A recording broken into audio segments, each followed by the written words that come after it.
The summary from yesterday. Raise your hand if you can tell me what happened yesterday. Sadie. So, everybody was running to the church because somebody had killed mom in there. Mm-hmm. And Kenneth keeps on seeing the YouTube. And so then he runs back home. And then he sees Joey. And then Joey doesn't remember the fire. And then she gets grandma's hands on her. Right, so it's kind of strange because he's all upset about this whirlpool and about seeing her, and he saw these girls all covered in the red paint, which was really what? Blood. And he was all upset about it, and so, thank you. And then he comes back and Joey shows up, and she doesn't seem to know anything about what's going on, does she? So that was kind of confusing. So the book seems to skip from that to all of a sudden they're home. They're going to be home now. And so you'll kind of have to make some inferencing as to what happened as we read now. Chapter 15, the world famous Watson Pet Hospital. Mom and Dad didn't know that I was in the living room. We'd been back in Flint for a couple of weeks, and they were still talking about what happened, but never around us. The only thing I knew for sure was that the bomb wasn't dropped on the church by an airplane. Grandma Sands called a couple of times and told them that the police thought 2 white men drove by in a car and threw it in during service, or that they had already hidden it in the church with the clock set to go off during Sunday school. However, it got in the church. It had killed 4 little girls, blinded a couple more, and sent a bunch of other people to the hospital. I couldn't stop wondering if those 2 little girls I saw on the lawn were okay. From my secret hiding place in the living room, I couldn't listen to Mom and Dad. I could listen to Mom and Dad, and it seemed like they spent most of the time trying to figure out how they could explain to us what happened. Some of the time, they were mad. Some of the time, they were calm. And some of the time, they just sat on the couch and cried. Even though none of us kids got hurt by the bomb, they acted like they were worried about us. They weren't too worried about Byron and weren't worried at all about Joey. We'd all agreed not to tell her what happened at that church and had left Birmingham that night before she had a chance to find anything out. I was kind of surprised because the way Mom and Dad were talking, I could tell they were most worried about me. Why do you think they were worried about him and not Joey? Why is that, Miles? Joey can't remember anything that happened. Right, she didn't remember. She said she left the church. Remember before? She said she saw Kenny and she followed him back. Anything else? Christian, were you going to say something? Okay. They came out of the kitchen and sat on the couch. I knew they were talking about me again. Mama said, "He's been disappearing, Daniel. Hours go by, and I don't even know where he is." "What's he say when you ask him where he's been?" "He tells me he hasn't been anywhere. He says I shouldn't worry. It's so strange. I'll call him, and he's nowhere to be found. But a few minutes later, he just pops up." "Doesn't Byron know where he goes?" "He says he doesn't. He is being awfully quiet. Something's wrong. I wonder if Mr. Roberts' friend was right. I wonder if he really did see Kenny in that church afterward. Lord, who knows what that poor baby saw. Willona, he says he only left Grandma Sands to tell us Joey was okay. I don't know what we can do. But Joey swears it was him that she followed away from there. And you know that child would just as soon die as lie. I just wish I knew where he goes and why. I had been disappearing, but Mama really didn't need to worry. I wasn't going anywhere. I'd just been behind the couch for a little while every day. There was a big enough space between the couch and the wall for me to squeeze in back there and just sit in a little ball. It was quiet and dark and still back there. So, have any of you ever been in a situation, this could be a connection, where you were upset about something, but you didn't want to talk about it to anybody. So you just went to your room and sat there quietly and just thought about it and how you were going to handle it. Yeah. I think most of us have been through something in our life, either that's happened in our family or our friends or school or home or anywhere, that's made us just kind of want to meditate, like just sit and think and be by ourselves to deal with it. Lily. Right, and sometimes we don't share our feelings because they're our feelings, right? We want to keep them to ourselves. They're ours. Sometimes it's good to share our feelings and get things out. But sometimes it takes us a little while to do that. Let's see. Byron called this little area the world-famous Watson Pet Hospital. And he made me and Joey believe that magic powers, genies, and angels all live back there. I was waiting to see if that was true. So he's waiting for what? So he must be feeling like he needs what? Some magic, some help. So he really is upset. They're telling us he really is upset. Did they say he was upset? No, so we made an inference that he was upset because he's hoping for magic. He's hoping for angels to come. He started calling it the world-famous Watson Pet Hospital after we noticed that if something happened to one of our dogs or cats, they just automatically pinned to one of our, we noticed something bad happened to one of our dogs or cats, they just automatically knew they had to crawl in that space and wait to see if they were going to get better. Since Mom and Dad had told us that animal doctors cost about $1,000 each time you went to them, our pets knew they wouldn't be seeing any veterinarians and that the most help they could get was to crawl behind the couch and see if they could make a deal with the magic powers alone. If one of our dogs got hit by a car and could walk away, or if one of them chewed through an electric wire or ran away from home and showed up a couple of weeks later, half-starved or something, they'd head right for the back of the couch. If one of our cats got beat up by a dog or spent too much time throwing up disgusting pieces of things or got thrown out of a tree or something, they'd zip right behind the world-famous Watson Pet Hospital. Those times when one of our pets got hurt, I'd wake up the next morning and run out to the living room and climb up to the back of the couch and look over to see how it was doing. If I looked down there and the dog looked up with me with sad eyes and banged his tail a couple of times before he put his head back down, or if the cat looked up and hissed at me, I knew they'd made it through their first night and that the magic powers were probably going to keep them alive.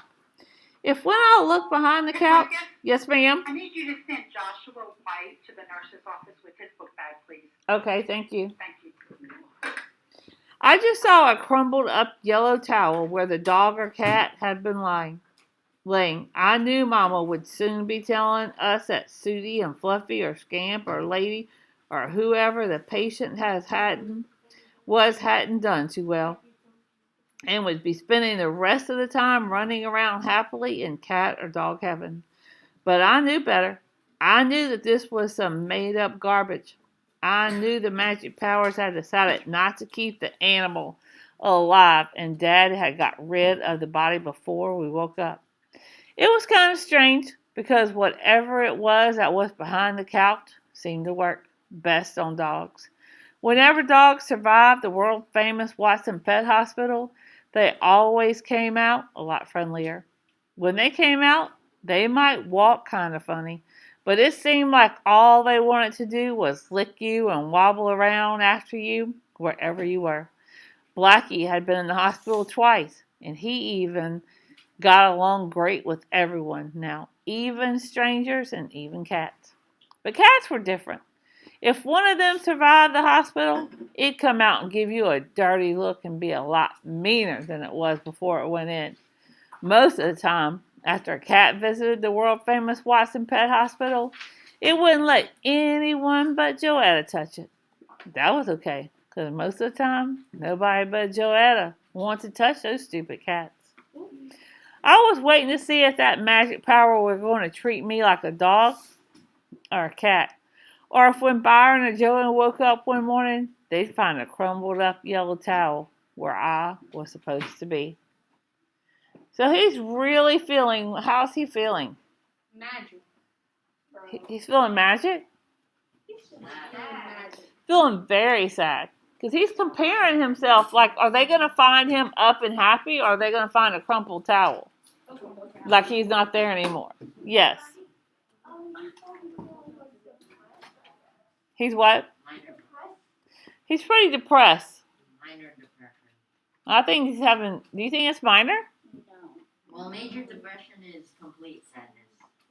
Do you think he's having complete sadness if he's hiding behind the couch wondering if he's going to be, the next day, they're going to find him or not behind the couch? I think he's pretty depressed. Is that an alter ego? No.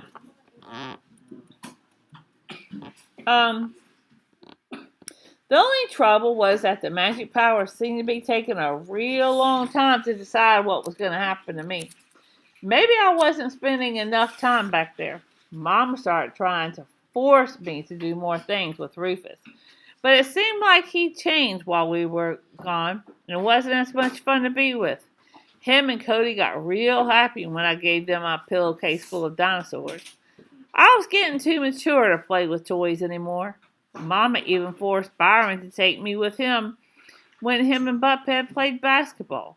But you didn't have to be Albert Einstein to figure out that the only reason the big guys were playing with me was because Byron had threatened them with my back was turned. But what really bugged me the most was when Mama tried to force me to do things with Joetta. I'd never noticed what a little crybaby and snitch she was. Every time you turned around, she was threatening to go and tell on you, or was whining about something, or being just a plain old pest. After a while, to get even with her, I wouldn't even look at her. I started hating her guts. Why do you think he's hating Joetta? It's because She's like a tattletale. You think it's only because she's a tattletale? she's Because what? Because he's depressed? And who was involved in the incident that he saw, or he thought he saw? Joanna. So sometimes when I'm going to make an inference that sometimes when I'm upset about something, I may blame somebody and it's not their fault. But they were involved somehow, or they remind me of something. Wasn't Joanna Okay. in the church? She was, well, they said she was, but then Joanna said she was outside and she followed Kenneth home, but he was wearing something different. So is it that she really just thought she saw Kenneth calling her home, or did he really do that? We don't know yet.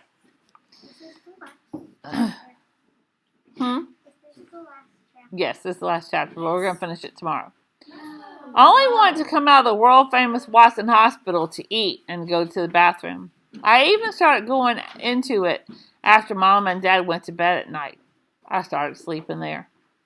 So he's spending more and more and more time in the pet hospital behind the couch. So he's getting more and more what? Depressed. Okay, that's an inference. I spent so much time there that Byron finally figured out where I was going. I looked up one day, and there were his eyeballs staring down at me. Hi, Bye. Hey, Kenny. So this is where you've been hanging out, huh? Are you going to tell on me? Man, when you ever known of me to be a snitch? Never. You're right. He just kept looking at me. You want me to get you something to eat? Byron walked over and turned on TV, then stuck his head back behind the couch. You want to watch some TV? His head disappeared and he watched Bat Fink. When the show was over, his head came back. I'm going to play some ball. You want to come? I'll come in a minute. Byron looked like he didn't believe me. Cool. Later. Even though Byron had a reputation for not being a snitch, I got the feeling he told on me. When they sat on the couch, Mom and Dad quit talking like anybody was around and got real careful about what they said. They started saying stuff about how proud they were of me and what a nice kid I was and junk like that. But it sounded like they'd been practicing what to say. I turned my ears off when they came around. Mama also quit bugging me to find out where I was going. I knew they'd busted me for sure when Joetta's snitchy little face started peeking around the couch every morning. Byron even started sleeping on the couch at night.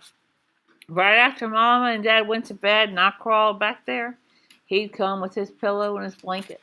So what's that telling us about Byron? He's nicer, more concerned. Right.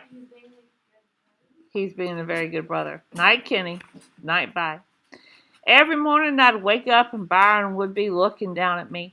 He'd wake me up by touching the top of my head. Hey, Kenny. Hi, bye. You already eat? Uh-huh. Come on. I crawled out from behind the couch and let Byron pour out my cereal and milk. After I finished, I said thanks. Wait, ain't you going to change out of them PJs? Oh, yeah. I changed and went back to the couch. Bob was sitting there.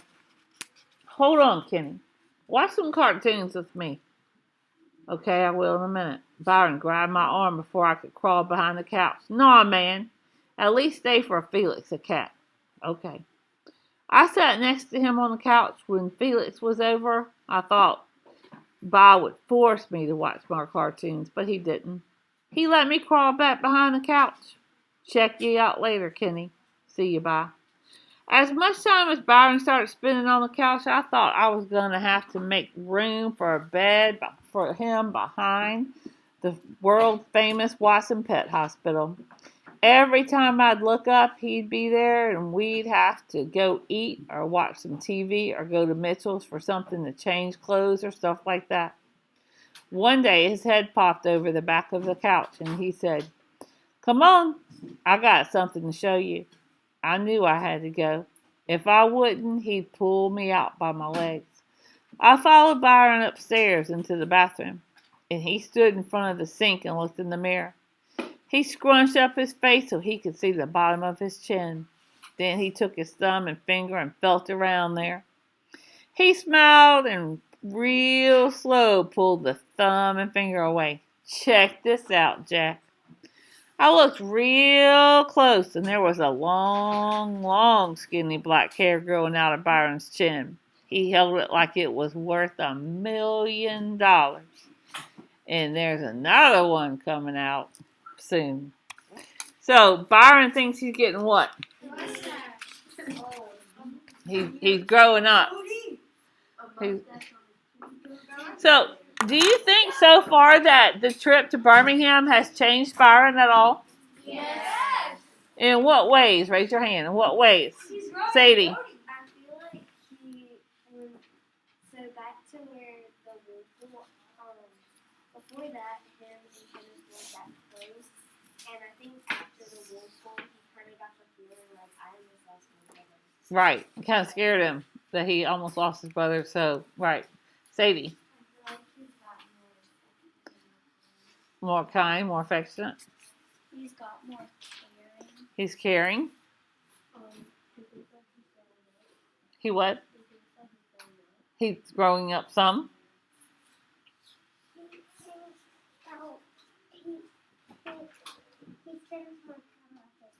He's spending more time with his family, his brother especially.